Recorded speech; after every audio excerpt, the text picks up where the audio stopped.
jugadores que están entrenando con la disciplina que tienen y con el sentido común que tienen, se meten en la pista y no solo la pista mismo, sino ellos mismos van a hacer las cosas de manera bastante segura para otros, ¿no? Y yo seré el primero, o las personas responsables tienen que ser los primeros, que en la situación donde no se pueda mantener esa seguridad, diga y no haga las cosas. O sea, yo sí veo que en una pista de tenis o entrenando no es posible, pues yo mismo cierro el candado y digo, chicos, vamos a hacer otra cosa. Pero eso también es la responsabilidad de cada uno y el sentido común de cada uno. Ahora mismo lo que nos toca es pues, intentar hacer lo mejor posible y en esto están los chavales. Vale, otra cosa que te quería preguntar. Muchos entrenadores, por no decir casi todos, ven que un alumno o un tenista, una tenista, algo va mal. Que puede ser un detalle técnico, que puede ser una equivocación en la táctica a seguir, que puede ser una cosa mental, pero vamos, o puede ser que ve que está cansado a los 30 minutos. Cualquiera ve que algo va mal, ¿no? Menos entrenadores, bastante menos, ven exactamente qué es lo que va mal, ¿no? Ese es el segundo paso, o sea, primero dices, coño, esto no va bien, vale. Segundo paso es, ¿qué es lo que va mal? ¿Vale? Y ya menos lo ven. Y pocos ven qué es lo que hay que hacer para solucionarlo, ¿vale? Yo creo que eso es lo más difícil, especialmente en la parte mental, en la parte psicológica de un jugador de tenis. Entonces, yo quería preguntarte qué papel juega en tu método, porque yo sé que partes de un método en tu academia, no es a salta de mata empezar a... Yo sé que tú partes de un método minuciosamente trabajado y obtenido por tu conocimiento. Entonces, la parte psicológica, ¿qué papel juega en tu academia? La parte mental es realmente la parte básica, está impregnado, todo está impregnado con esa parte. Normalmente diferencian la parte mental y lo separan, ¿no? Hay algunos casos donde sí que hace falta separar, pues yo normalmente siempre digo, yo lo hago cuando hay un trabajo mental con el jugador y no podemos estar 2 horas diarias con él hablando sobre el tema, pues saco ese trabajo, esa unidad, lo que pues quiero que desarrolle y pues se pone con su entrenador personal a nivel mental y lo desarrollan de manera pues, más específica para ese jugador. Ahora, todo es mental. Tú pegas una derecha como lo pegas, es mental. O sea, cualquier cosa que hagas, tú te levantas por la mañana, cómo desayunas, cómo preparas tu mesa, cómo haces tu cama, todo es mental. Donde no hay manera de diferenciar, o sea, hay algunos conceptos que podemos sacarlo y trabajarlo aparte, claro que sí, pero en todo momento ese trabajo está presente.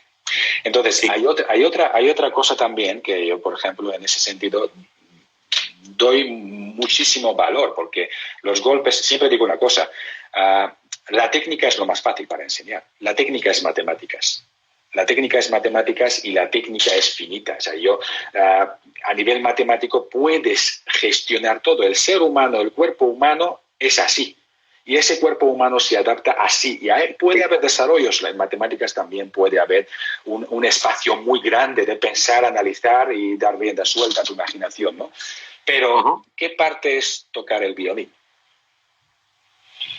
Tú lo has dicho, muy bonito. Esa es otra parte que es ya intuición. Entonces, por ejemplo, lo que decías tú sobre ver las cosas, primero la parte mental está impregnado en todo.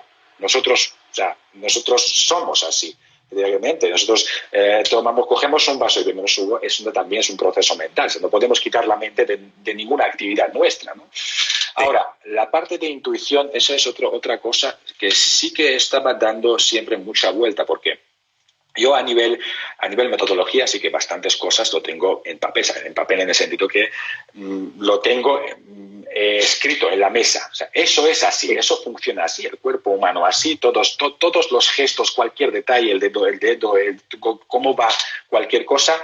Sí, esa información yo puedo ponerlo en la mesa, pero imagínate hay un jugador y tiene problemas técnicos. un golpe de derecha. Y en ese golpe hay 20 unidades. Normalmente no hay jugador casi que tenga las 20 unidades perfectamente colocadas, aunque sea profesional, aunque sea leyenda del tenis, ¿no? Entonces, de pronto en esas 20 unidades ves 5 fallos. ¿Cuál tocas de esos 5 fallos? Si empiezas uno por uno para empezar a buscar la perfección, no acabarás en 150 años. Y el tiempo es un factor importante para preparar torneos y para avanzar. Entonces, tú tienes que tocar de esos 5 fallos uno que te solucione todos y que el golpe sea efectivo en los partidos. Ahora, ¿cuál eliges de esos 5? Primero, tienes que tener conocimiento para diferenciarlos. ¿Dónde están y cómo están? Y segundo, tienes que tocar una tecla que haga la mayor ayuda posible para que eso funcione, sea efectivo, ¿no? Entonces, eso ya es intuición. Intuición, ¿cómo se desarrolla? Claro, necesitas conocimiento básico, pero también luego necesitas experiencia, necesitas capacidad de análisis y además necesitas ese otro lado que es de entrenador, es la capacidad de transmitir, diferenciar cómo transmitir a cada jugador. Cada persona, cada alumno es un mundo diferente. A algunos le transmites de una manera y otros de otra manera. Entonces, claro, además de coger este punto, luego viene la manera de transmitir y ahí también viene mucho la parte de experiencia, análisis, lógica, y hay algunas personas que lo tienen más fácil, otros más difícil. Entonces, conocimiento puedes tener lo que tú quieras, pero luego esa vida, dar esa vida a la enseñanza, pues es un poquito más difícil. Ahora, yo pienso que la experiencia en la vida que tú has tenido ha influido mucho también ahí en la obtención de conocimientos de las personas, ¿no? Yo creo que ha sido importante. Yo si hablo de mentalidad, de psicología, ahora hablo yo desde mi experiencia.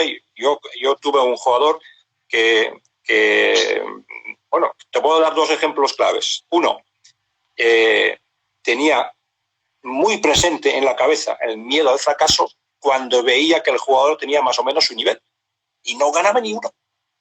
Hasta un momento dado, después de mucho hablar, poco a poco se fue levantando este problema. Y el otro es el negativismo, ¿no? O sea, si juegas mal o tienes una racha en un partido malo y no eres capaz de convertirlo o de sacar provecho de esa racha y ser positivo y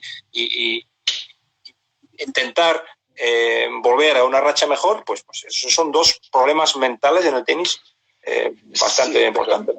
Sí, pero ahí, por ejemplo, lo que hablo mucho con los chavales, hay manera de solucionar problemas a nivel mental, por ejemplo, afrontar ciertas situaciones, hay manera con parches.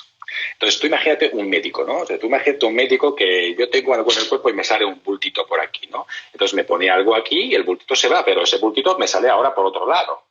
Pone aquí y otra vez sale por otro lado, ¿no? Entonces, yo quiero un médico que cuando me sale un bulto aquí, me tire de la oreja y el bultito no salga de ningún lado.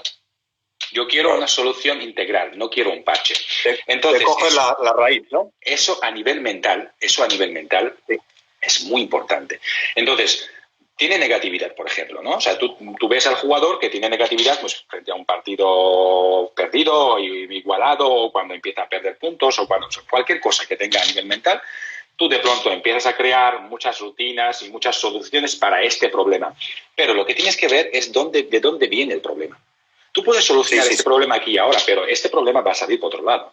Ahora, si tú das con la raíz, si tú entras en la raíz del problema, tú haces un cambio en la personalidad del jugador que de pronto en esa fase no habrá más problemas. Es como me decía siempre mi padre pues en matemáticas, ¿no? Cuando había un tipo de problema nuevo, cuando me estaba enseñando un tipo de problema nuevo, nunca me daba solución la primera vez que lo hacía, nunca jamás. Siempre me decía, si solucionas este problema, todos los problemas parecidos ya vas a tener solución. Ahora, si te ayudo, cada vez tengo que echarte una mano, ¿no?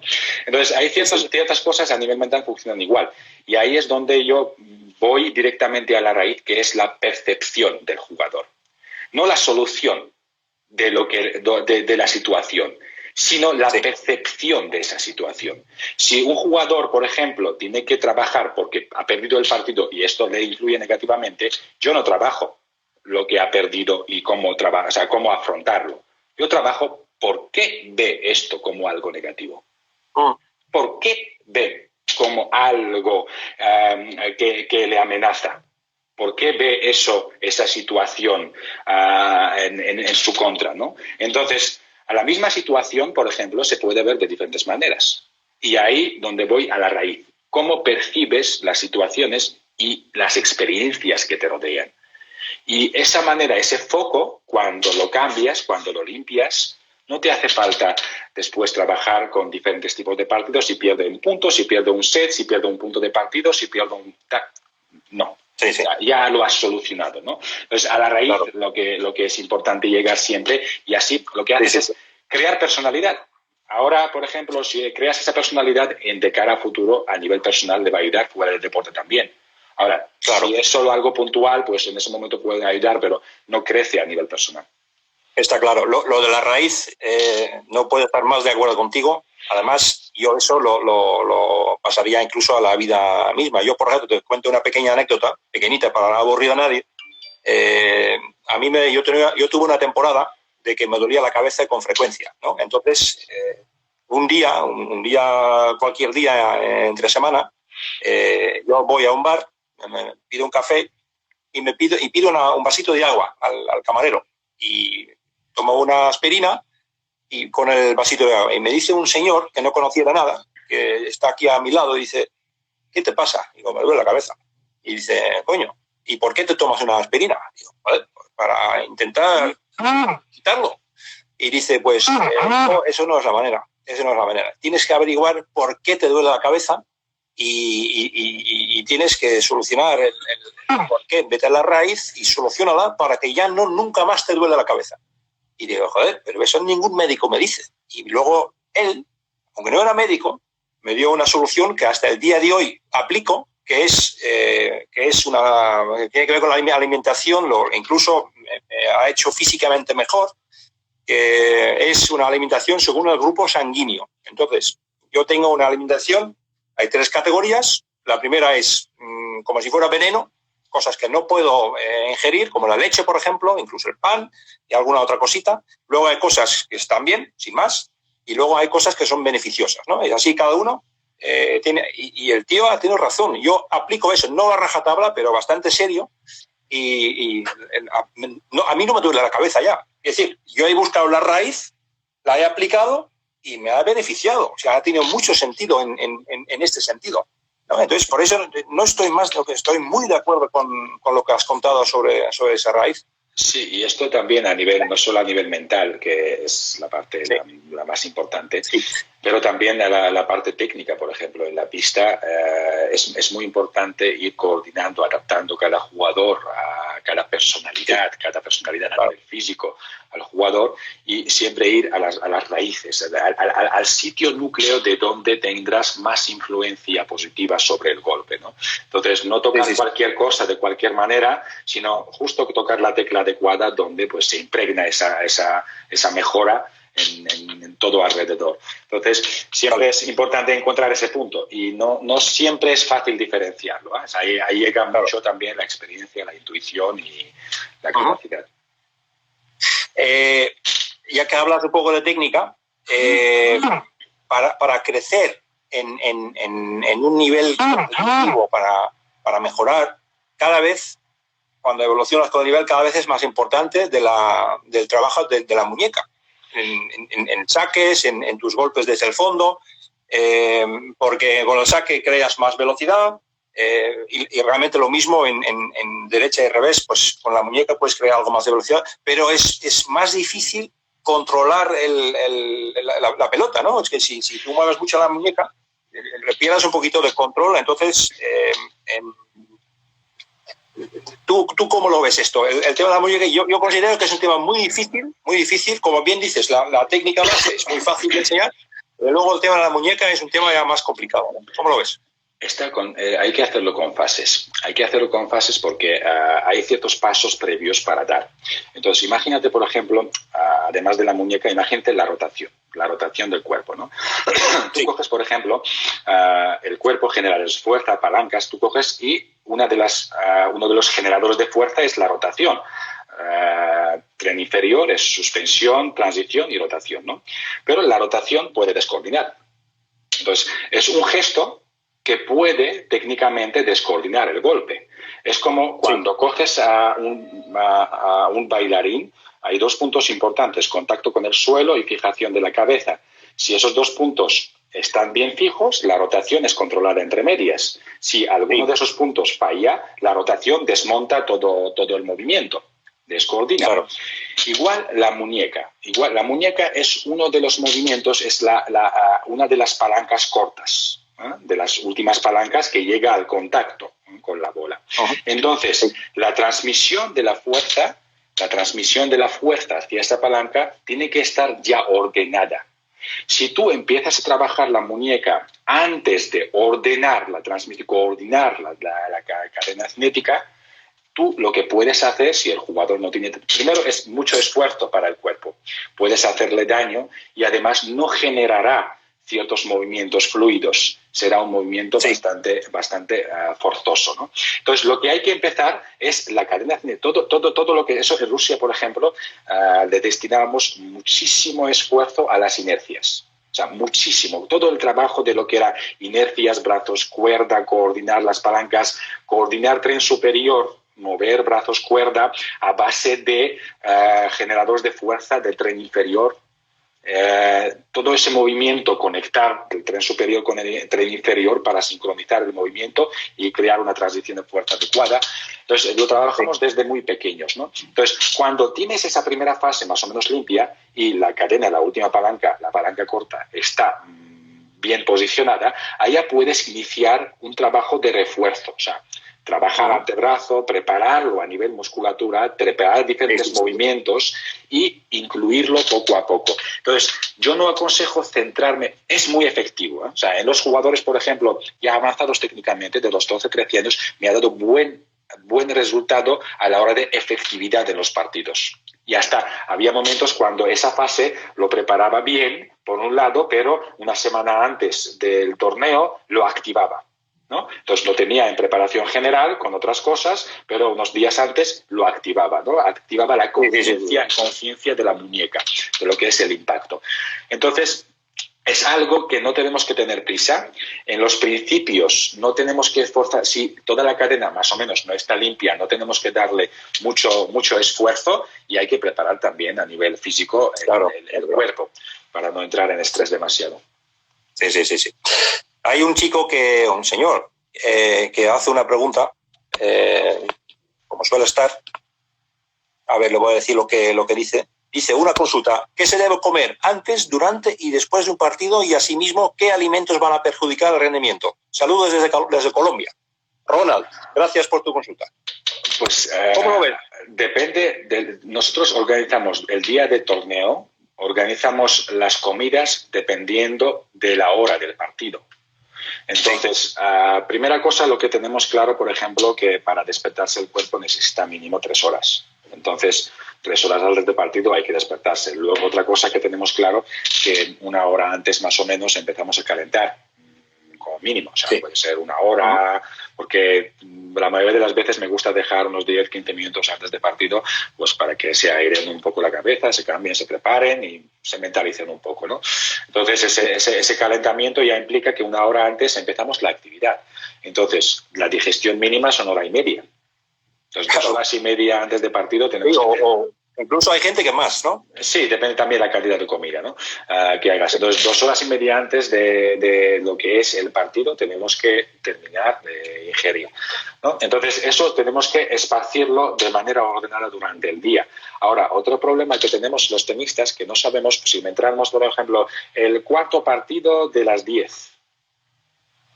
Te puedes entrar a la 1 y pico, 2, o puedes entrar a las 6 de la tarde, dependiendo de los partidos previos.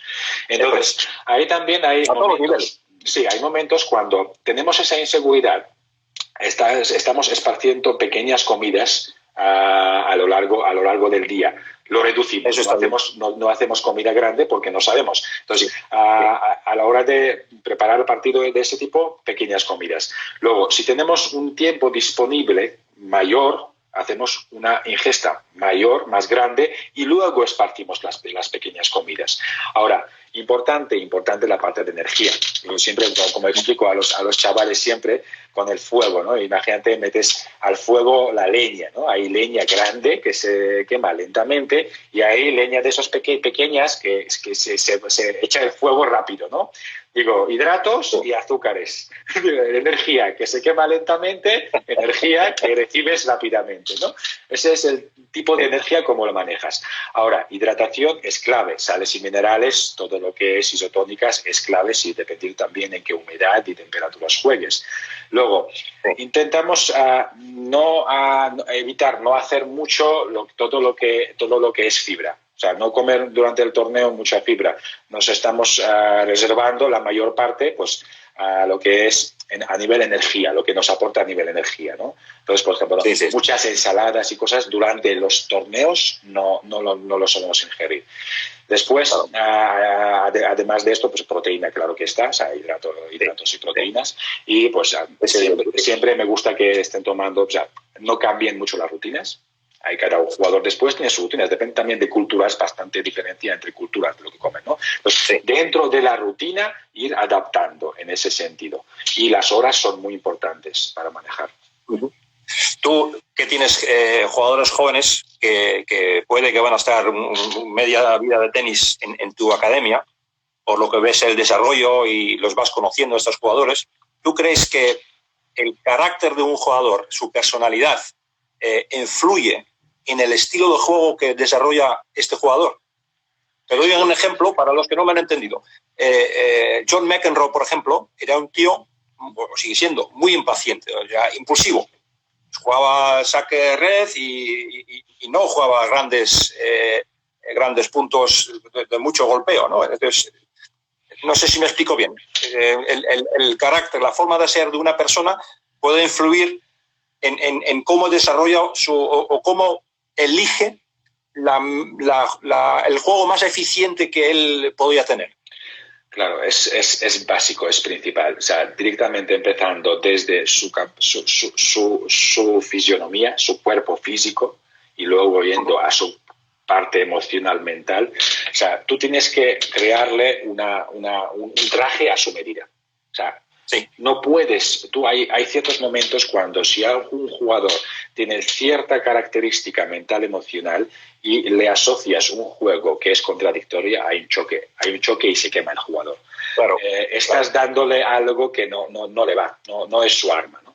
Entonces, tú tienes que evaluar, y por esto también me gusta a nivel físico también hacer pruebas de esfuerzo y ver un poco las posibilidades de altura. Ahora más o menos te pueden decir, además, las veces que me han dicho un 90%, 95% han clavado centímetro en centímetro las alturas. Entonces, desde los 10 a 11 años yo hago varias revisiones a lo largo del crecimiento para ver un poco en qué altura va a manejarse el jugador, para tener yo en cuenta la imagen del futuro. Entonces, desde los 12, 13 años quiero tener esa imagen del futuro para ir en esa dirección del estilo. Eso los pediatras lo pueden decir. Sí, eso cuando con las radiografías de muñeca y esto hay muchas maneras de decirlo. Luego, la segunda parte es una de las cosas que yo desde hace tiempo lo estoy asociando, es, imagínate, cada ser humano, imagínate estratas de memoria, ¿no? Tú creas un ser humano y tiene estratas de memoria. ¿En qué sentido? O sea, yo tengo memoria personal, memoria familiar, memoria social y memoria lo que es como ser humano en general, ¿no? Sí. Entonces, debajo de esas capas de memoria, pues hay un aprendizaje. O sea, desde los pequeños, desde que estamos en el útero, estamos aprendiendo algo. Nacemos, por ejemplo, y ya directamente el aprendizaje se inicia, ¿no? Entonces, dentro de esas capas, tantas capas de aprendizaje y memoria, nosotros, cuando estamos trabajando con un jugador, si queremos cambiar algo, si queremos adaptar o reajustar algo, tenemos que romper las capas. Tenemos que entrar dentro de su personalidad. A veces alguna capa está a más profundidad y esa rotura tiene que ser un choque. Ahora, nosotros en deporte conseguimos llegar a la profundidad de las personas y cambiar ciertas cosas, adaptar, ajustar para alinear esa personalidad, ¿no? ¿Dónde está todavía a mayor nivel? Pues a nivel militar. A nivel militar llegan más al fondo.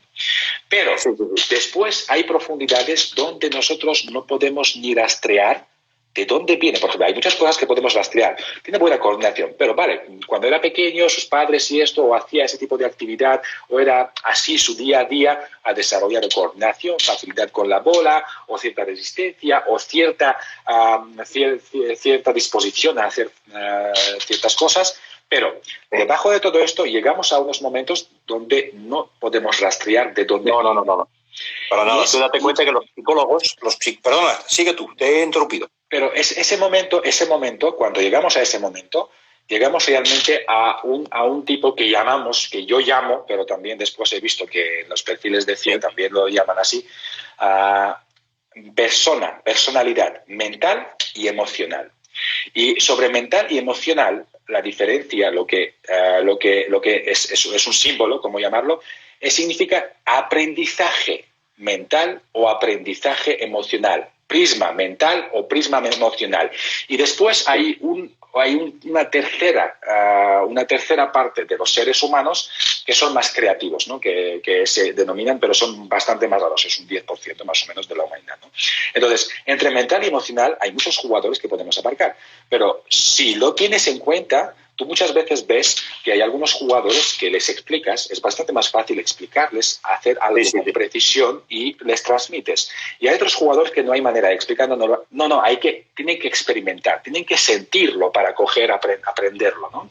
Entonces, empezando con esa base, ya tienes una línea de enseñanza para transmitir a los jugadores. Entonces, es tan importante saber qué tipo de personalidad es a nivel mental, a nivel emocional, a nivel físico, cómo se va a desarrollar, de dónde viene, su bagaje de memoria, su bagaje en el sentido de cómo reacciona al mundo exterior, ¿no? Eso también le pasas por filtro y pruebas y aprendes cómo son sus reacciones para poder después ayudarle a dirigirnos, ¿no?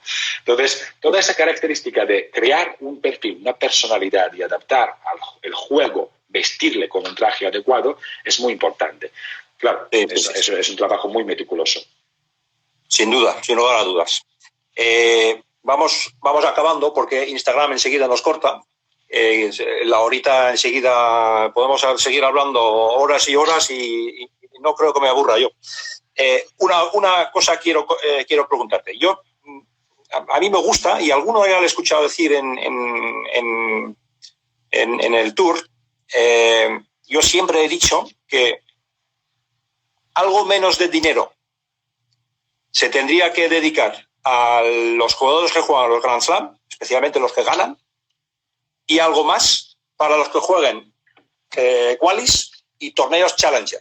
Es decir, ese dinero que se quitaría de los mejores del mundo realmente, ¿no? Los que juegan cuartos, semis y finales de Grand Slam, se podría dedicar perfectamente a los que van en ranking entre el 150 y el 400, por ejemplo, para que no tengan tanto problema y la vida de un tenista sea algo más agradable en esos entornos. ¿Qué opinas al respecto? Yo opino que estaría bastante bien en un lado, pero también tenemos que ver cómo funciona nuestra economía y nuestra mentalidad. Nosotros, por ejemplo, vemos que normalmente se invierte ahí donde se gana. Entonces, nos van a cortar, tío. Nos van a cortar. O sea, yo ese sentido termina si quieres. Se corta ya. Si te parece, lo vamos a dejar. Otro día seguimos hablando. Espero que un día nos vemos en Madrid y espero que todo te vaya bien. Genial, igualmente. Muchas gracias. Un abrazo, tío.